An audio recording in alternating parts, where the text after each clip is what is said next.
amici di Televignole, intanto auguri per due motivi, perché presga Nadal e poi domani pare che sia la fine del mondo.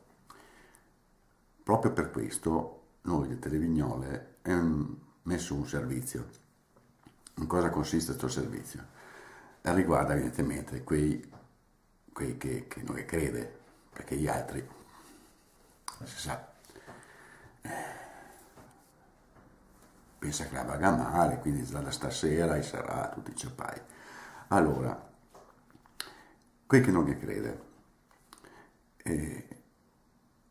stasera fe Baldoria, ma ne fuori quasi tutto, quel che vuole, insomma. Quel che mi vazza,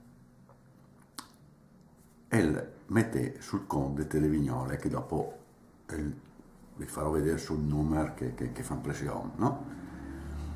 Noi, se non è la fine del mondo, vedi in ritorno. Metti che la che fosse, comunque, vediamo il rendimento del 50% su quel poche ne idee. Voi direi, ma perché devo darvi dei soldi se è la fine del mondo e dopo ne mai più di ritorno? Ma lei è lì la gabola, è proprio lì. Perché se è la fine del mondo e vi salve, i soldi resta. Se non è la fine del mondo, ciccia, vittoria di ritorno, è morta lì. Però se è la fine del mondo, c'ha il 50% e poi anche ricostruire una casa, fare qualcosa. Allora, ricordatevi bene il numero che fa impressione e mettame fa gli auguri di Nadal, di Capodanno, ma prima che di Pasqua, perché tanto insomma la fine del mondo non è che sarà. Però, metti che la che sia.